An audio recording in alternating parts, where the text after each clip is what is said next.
안녕하세요. 명신보감의 이명신입니다. 최근 거버넌스라는 말 부쩍 자주 듣습니다. 작년 ESG가 열풍이었죠. E는 환경, S는 사회, G가 바로 거버넌스입니다. ESG 덕분에 거버넌스의 중요성이 다시 한번 사회적으로 환기되며 기업을 넘어 공공기관, 비영리 등 모든 영역에서 거버넌스가 화두가 되고 있습니다. 하지만 거버넌스라는 말이 정확히 무엇인지 설명하기 어렵습니다. 온갖 단어 뒤에 거버넌스를 붙여 사용합니다. 가장 많이 쓰는 민관 거버넌스, 글로벌 거버넌스, 에너지 거버넌스, 미디어 거버넌스, 바이오 거버넌스, IT 거버넌스, 블록체인 거버넌스 등 모든 분야에 거버넌스를 갖다 붙입니다. 이렇게 쓰는 게 맞는지 다소 의아하기도 하고 때로는 억지스럽게 느껴지기도 합니다. 제소의 말처럼 거버넌스가 모든 것을 의미한다면 거버넌스는 아무것도 설명하지 못하게 됩니다. 그래서 오늘은 거버넌스가 무엇인지, 정부, 기업, 비영리 등 사용하는 단위에 따라 의미가 어떻게 다른지 정리해드리고자 합니다. 먼저 거버넌스 개념을 살펴볼게요. 사전에는 통치 관리 또는 통치 방식이라고 되어 있고 지배구조, 협치 등으로 풀이해 놓은 것도 있습니다. 일반적으로 학문적으로 많이 사용되지만 사용하는 맥락에 따라 다른 의미로 이해되고 있습니다. 주어가 정부인지 기업인지 누구냐에 따라 강조점도 다르고 정의도 다르다는 겁니다. 맥락을 떠나 보편적으로 정의해보면 공동체를 이루는 구성원들이 의사결정에 참여하여 중요한 사항을 집단으로 결정하는 체계라고 정리해볼 수 있습니다. 핵심은 소수의 사람들이 독단적으로 결정하지 않고 권한을 나눠서 가급적 많은 사람들이 참여해 집단의 문제를 민주적으로 결정하고 협력적으로 해결한다는 것입니다. 그러면 제대로 작동하는 좋은 거버넌스, 굿 거버넌스는 무엇일까요?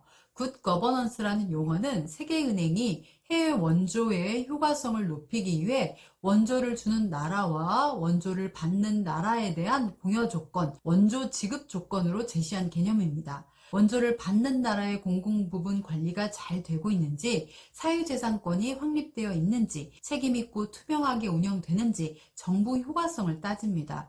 은행에서 대출받을 때 개인이든 기업이든 이름 석자만으로 대출받을 수 있는 사람은 없습니다. 은행이 신용도를 꼼꼼히 따져봅니다. 굿 거버넌스 요소는 원조 지원금이 부패한 정권을 오히려 덮는 게 되지 않도록 제대로 사용되도록 하기 위한 통제 장치입니다. 세계은행과 국제기구들이 얘기하는 굿 거버넌스 요소는 참여와 책임성, 정치적 안정과 비폭력성, 정부 효과성, 규제 품질, 법에 의한 지배, 부패 통제 등을 강조합니다. 이러한 굿 거버넌스의 특성이 원조 공유국과 수요국가의 관계에서뿐만 아니라 일반적으로 얘기하는 거버넌스의 특성에도 일부 적용된다고 볼 수 있습니다. 조금 더 들어가서 맥락에 따른 거버넌스 의미 차이를 말씀드리겠습니다. 똑같은 거버넌스지만 정부 공공기관에서 얘기할 때는 민관협력, 협치로 이해되고 기업에서 얘기할 때는 의사결정 구조, 지배구조를 의미하며 NGO, NPO, 비영리에서 얘기할 때는 효과적인 이사회 운영에 대한 것으로 이해되곤 합니다. 먼저 정부는 행정혁신으로서 계층제적인 명령과 통제에서 벗어나 사회문제 해결 및 공공가치를 창조해가는 사회적 조정 방식으로 정부, 기업, 시민사회와의 협치, 협력적 거버넌스를 얘기하고 있습니다. 협치라는 단어가 맞을 옆 다스릴지 함께 다스린다는 뜻입니다. 정부는 기업이나 비영리 조직처럼 이사회라는 의사결정 기구가 있는 게 아니기 때문에 좋은 거버넌스를 만드는 방법은 다양한 이해관계자들이 참여하여 함께 협력해서 정책을 만들고 실행하고 평가하는 구조를 만드는 것입니다. 행정에서 거버넌스가 강조되는 것은 사회문제 해결의 가장 효과적인 방법이 정부의 강제력과 직접적 개입이라는 오랜 고정관념에 대한 근본적인 인식의 변화라고 할 수 있습니다. 2022년 1월 11일 공공기관 노동이사제가 국회 본회의를 통과했습니다. 노동이사제의 실효성에 대한 기대와 우려가 교차하고 있는데요. 노동이사가 중요한 의사결정에 참여해서 공공기관의 지배구조를 개선할 수 있기를 기대해 봅니다. ESG의 G는 사실 굉장히 광범위합니다. 이사회 운영부터 투명성 및 정보 공개, 경영진에 대한 보상, 주주관리가 다 포함됩니다. 하지만 일반적으로 기업은 지배구조를 중심으로 거버넌스를 이해합니다. 기업 지배구조는 최고 경영자, 이사회, 주주총회 등이 기업 목적을 달성할 수 있도록 의사결정을 내리는 구조를 말합니다. 최근 대선 주자들이 3프로TV라는 유튜브 채널에 나와 경제 정책에 대해 대담을 나눈 것이 화제가 되었습니다. 그때 한국 기업들의 가치 저평가에 대한 공통 질문이 있었습니다. 모두 한결같이 기업의 지배 구조가 코리아 디스카운트의 원인이라고 대답했습니다. 외국 투자자들의 입장에서 한국 기업은 불안 요소가 큰데 특히 오너 리스크 문제가 크다고 얘기합니다. 일반적으로 기업은 주식회사 형태로 되어 있는데 규모가 큰 기업들은 소유와 경영이 분리되어 있습니다. 그런데 전문 경영인이 별도로 있지만 대주주인 오너가 전문 경영인의 의사결정을 쥐락펴락하는 경우가 많습니다. 드라마나 영화에 보면 재벌 회장님들이 막강한 영향력을 휘두르는 모습들이 많이 나오죠. 또한 재벌 총수가 그리 많지 않은 지분을 여러 계열사에 나눠 보유하면서 그룹 내 계열사들을 연결해 그룹 전체를 장악하는 상호 출자, 순환 출자의 문제점도 있습니다. 우리나라 기업 지배 구조의 가장 큰 문제입니다. 기업 지배 구조가 투자 판단의 중요한 요소가 되고 있습니다. 기업 지배 구조를 개선하기 위해서는 회계 정보의 신뢰성과 투명성은 기본이고 대주주의 독점적 경영권을 제한하고 사회이사의 경영진 감시, 견제 기능을 강화하며 소액주주의 권리를 강화해야 합니다. 주식회사의 가장 대표적이고 핵심적인 기업 지배 구조는 이사회입니다.